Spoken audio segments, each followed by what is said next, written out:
The most common mistake retirees are making going into retirement.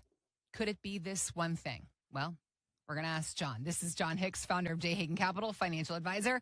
I'm Heather Branch here with John to ask for his insight, in particular in the headlines, the news stories that we see all over the internet, because that seems to be I don't know if you've heard, but the internet tends to be a source of the chaos for a lot of folks. And no, does it really? I haven't heard that. That's new to me. And when it comes to our money, we're already confused enough as it is, just trying to figure it out.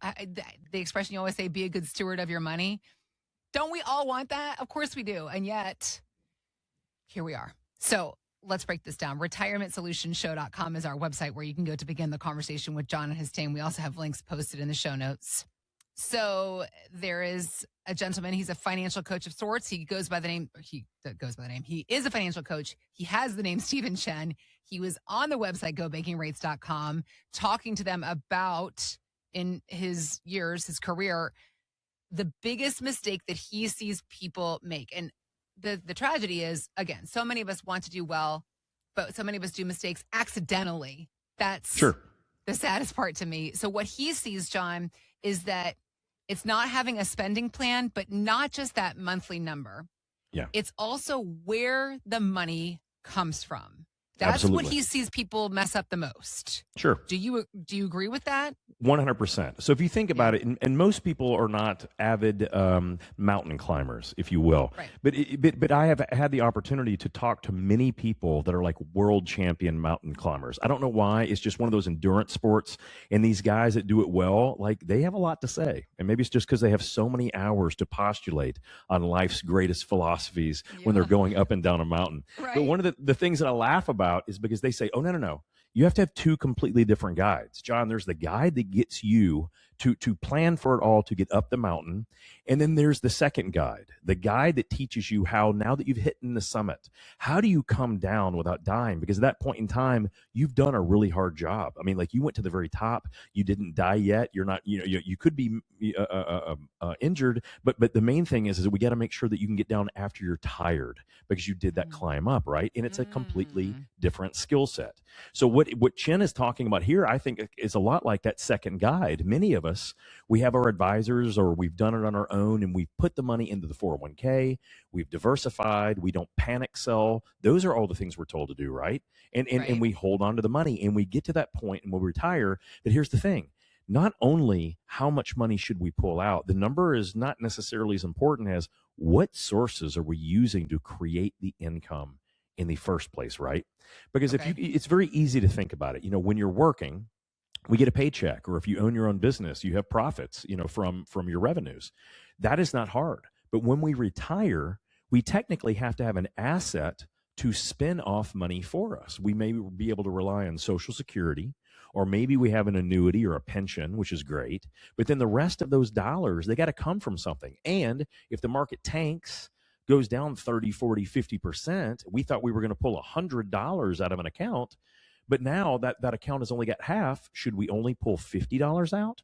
Right? That's the issue. And so what Chen is talking about is, hey, people have saved a ton of money. You've done a lot of the hard work, but you have to navigate that descent down the mountain, or in this case, that income need, that withdrawal sequence that we need to stay retired. So today I wanted to talk a little bit about what that means, because it's super important. There are three critical things every one of us has to understand, whether you do it on your own or whether you want to kind of spot check your advisor, or if you need to focus on someone that handles the retirement quotients, right? Because it is very different. Growing money is very different than maintaining it and actually distributing it over your life, your surviving spouse's life, your children's life, and if we're very fortunate and we save very well, even our grandkids and further on. That's dynasty planning. That's technically estate planning. So all of that is what a retirement advisor should be doing.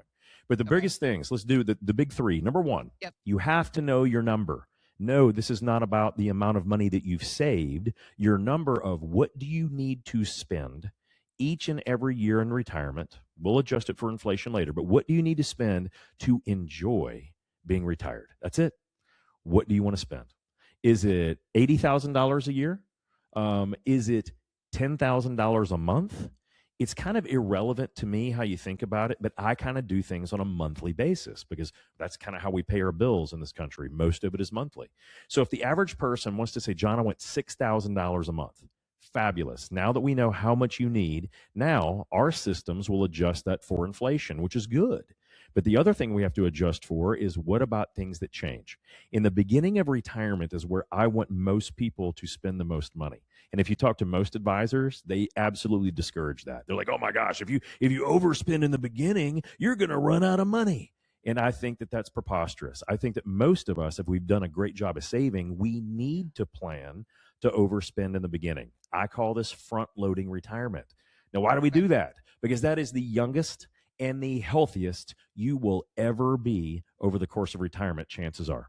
Chances are, as we age, we're going to be a little bit more uncomfortable. We're going to be a little bit slower. Our knees aren't going to work as much. We're not going to be climbing the steps of Machu Picchu at age 82. Right. But could we potentially do it at age 66? Yeah. So if those are things we want to do on our front load retirement, that puts a completely different stress on a portfolio, which is why we got to know, where does the income come from? So number one, how much money do we want to spend every month? Number two, what is going to generate that spendable income for us? Many of us can either rely on a pension of some type or Social Security, because most people that don't have Social Security, they often have pensions. That's what allows them to have that switchover. So we can rely on that. The question is, what else can we rely on? A lot of people out there have been talking about annuities, some of it very negative, some of it very positive. To me, an annuity is just simply a tool. It's kind of like a personal pension plan. You put money in, you give it to an insurance company, and they say, okay, you give me $100,000. I'm going to give you $10,000 a year for as long as you live or for the next 20 years, whatever it is, right? And so that can be a very attractive income source if you want certainty. And most people in retirement, that is one thing they want. They want some form of certainty that if they have these bills they have to pay, that something is coming in to pay for those, right? So if we don't have, if we know our Social Security and it's not quite enough, we don't like annuities or we don't have pensions, that's fine. But where is the rest of that money going to come from? Is it going to come from our market-based investments that could go up 50%, which is awesome? But frankly, the market is very expensive right now. It doesn't mean it's going to fall apart. Don't confuse what I'm saying, but it is very expensive. And if someone was retiring today and they said, John, I've been making 12, 13% a year on my money for the past several years, why can I only take out 3 or 4%? Well, because there will be a day and time where the market will not go up 13 or 14% that year. It could give us a negative 20 or negative 30%. And I don't want you changing your lifestyle or changing your retirement goals simply because the market decided to throw a tantrum on us.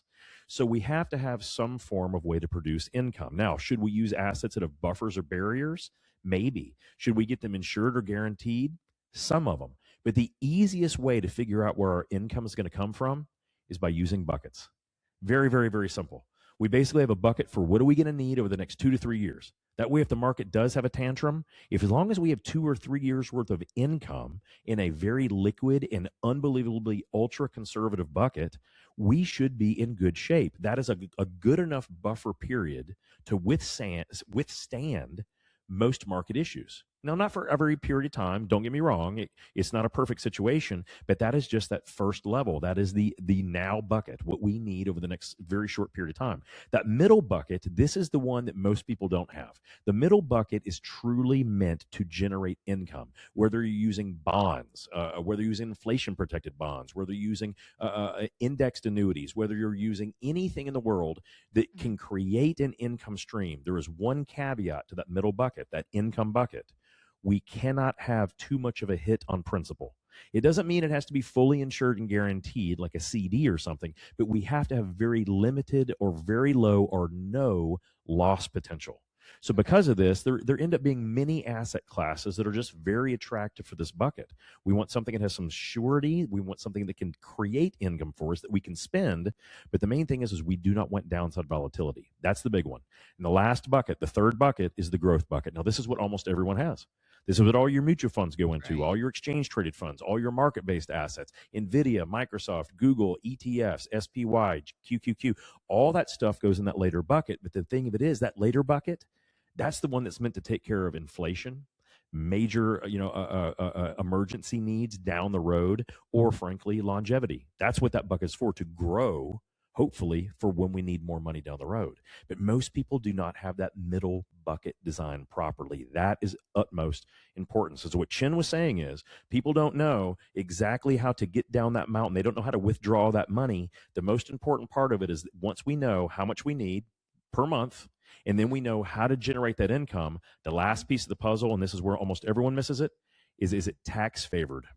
Because how we are taxed is the difference in thinking we're going to get $100 and we can spend it, or we only get to spend $80, or in some of our situations, we only get to spend $60 of that 100 that comes in. So those are the three things we have to have when we're coming down the mountain in retirement. When we need to live off of what we've saved, number one, we have to know how much we need specifically today. We'll adjust that for inflation later. Number two, we have to know what is going to create that income that we can spend. It's either an asset class or a strategy, or it's in a bucket. Either way is fine, but we want to know what is going to generate that income. And lastly, is it going to be tax efficient? If we get those things right, not only will we be comfortable coming down the mountain, but we'll live to be able to tell the tale to everyone else that they need two Sherpas, not just one, two.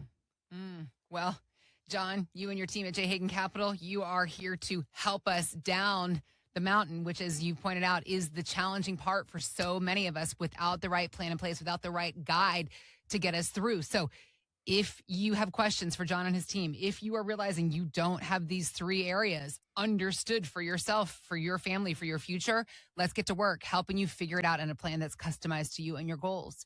RetirementSolutionShow.com is our website, and where you can go to start the conversation with John and his team, understanding these three areas, knowing where your income is coming from, knowing how you're going to, knowing the number that you need each month, where it will come from, and then is it tax favored?